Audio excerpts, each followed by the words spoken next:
When I was a kid, I had a very special pediatrician who had a small medical office in her home for house visits. I went to her regular office for annual checkups, but if I ever needed her care at irregular hours, the door to her home office was almost always open.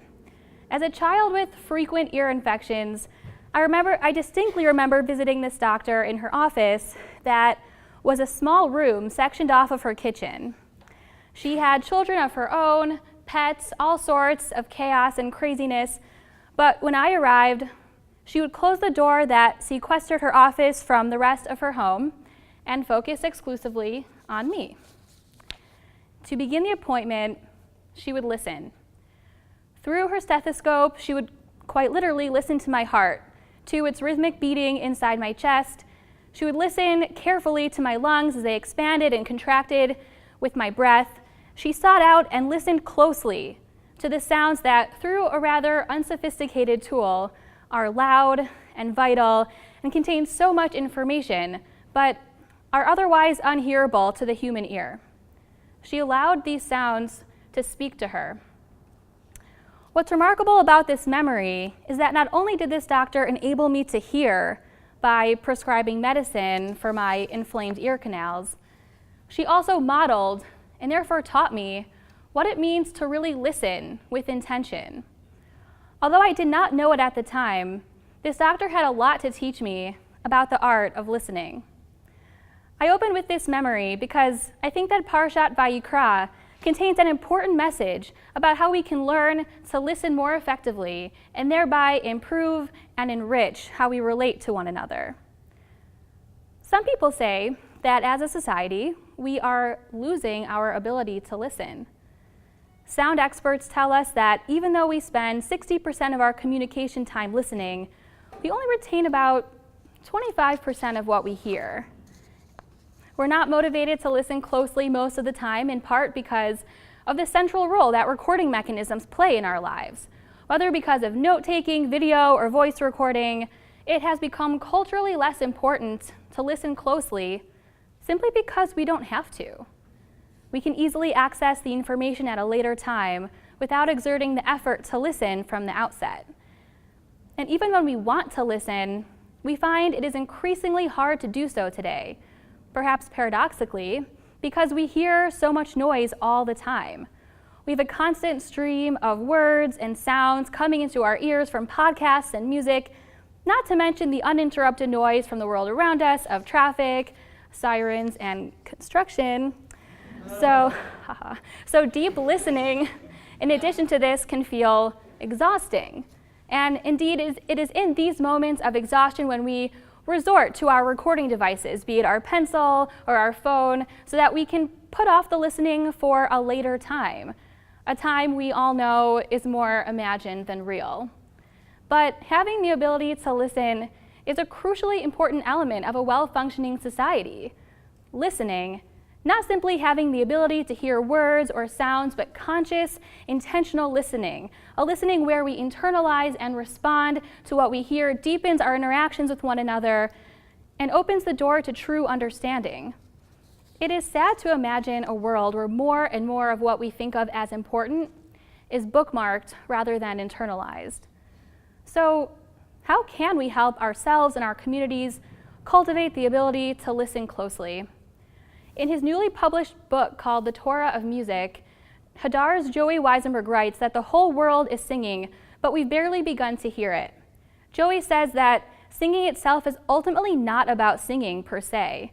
It is about helping us cultivate the ability to listen closely, the kind of listening that, as he writes, allows sounds to enter our deepest psychological levels, to affect our hearts. Singing is a powerful tool that can bring us one step closer to achieving this goal. With this in mind, I didn't need to read past the first verse of Parshat Vayikra to realize that this parsha provides us with another such tool. The first verse reads, Vayikra el Moshe, Vayidaber Adonai elav me'ohel moed le'mor. God called out to Moses and spoke to him in the tent of meeting, saying. Just in this verse alone, there are 3 different words used to express communication: calling, speaking, and saying. The first thing that commentators usually note is the rather extraordinary way that God addresses Moses in the first word of this verse. We are accustomed to hearing God address Moses with a word like vayidaber or vayomer, words that we would translate as God spoke or God told. Although this is not the only instance in the Torah where this is the case, we seldom hear God call out to anyone with the word vayikra while addressing them. So we must view this as an opportunity to dig a little deeper, to ask what we might learn from the appearance of the word vayikra here at this time. The Talmud in Tractate Yoma asks a variation of this question. It asks, why does the calling precede the speech? In other words, why does the word vayikra appear before the other two words used to express speech in this verse? The Talmud answers its own question. The word vayikra appears first, to teach us the proper conduct that one should not speak to another person without first calling out to them. Conversations should begin not with a request, a demand, or a question, but by first invoking someone's name, by inquiring after someone's well-being. In describing this behavior, the Talmud uses the word derech eretz, which implies a sense of the way the world ought to work. If we are wise, we act accordingly. But why is this important? Why is it crucial that we call out to others before speaking to them? The Torah Tamima, a 20th century commentary on the Torah, has an answer. It teaches, the reason for not speaking suddenly to someone is so that the listener can prepare to hear. Just like singing and music have the power to make us more attuned to the sounds of the world around us, and can help us understand that these words are not just noise, but they are songs that have something to tell us. Using vayikra as a tool to begin a conversation can similarly help heal our societal decline of listening. This subtle way in which we address one another can help our listeners hear us better. This practice of thinking of the other before we speak is so simple, and yet can be deeply transformative. Communication is our connection, and we share the responsibility of communicating well. Listening closely is valuable in and of itself, but not for its sake alone. It is inextricably tied to our responsibility to respond with compassion and urgency to what we hear, because we are always both speakers and listeners, writers and readers. We are called to listen to the voices of our friends and family, to understand what is lying beneath their words, and to respond charitably with care and empathy. It means listening to the sounds of our earth as it cries out for us to take better care of it, and responding to that cry with action. To listen means to recognize responsibility. To speak means to recognize responsibility. This tool embedded in Parashat Vayikra might carry a different sense of urgency if we consider where we are in the Jewish calendar cycle. We find ourselves looking forward to the holiday of Passover, where we are commanded to tell the story of our miraculous journey from slavery to redemption. Alongside the injunction to retell our collective story, we are also commanded to view ourselves as if each of us individually left Egypt. This means we are also called to tell our own unique Exodus stories. But Passover isn't a holiday just about telling and retelling. Inasmuch as Passover is about speaking and sharing, it is also necessarily about listening. It is about listening because at the Passover Seder, our stories are meant to be heard. We are commanded to tell, but I would say that even more so, we are commanded to listen closely to these stories, because these are the stories we are meant to pass on to the next generation of listeners and storytellers. Parashat Vayikra comes at a good time to help us prepare for this task, with Passover just a couple weeks away.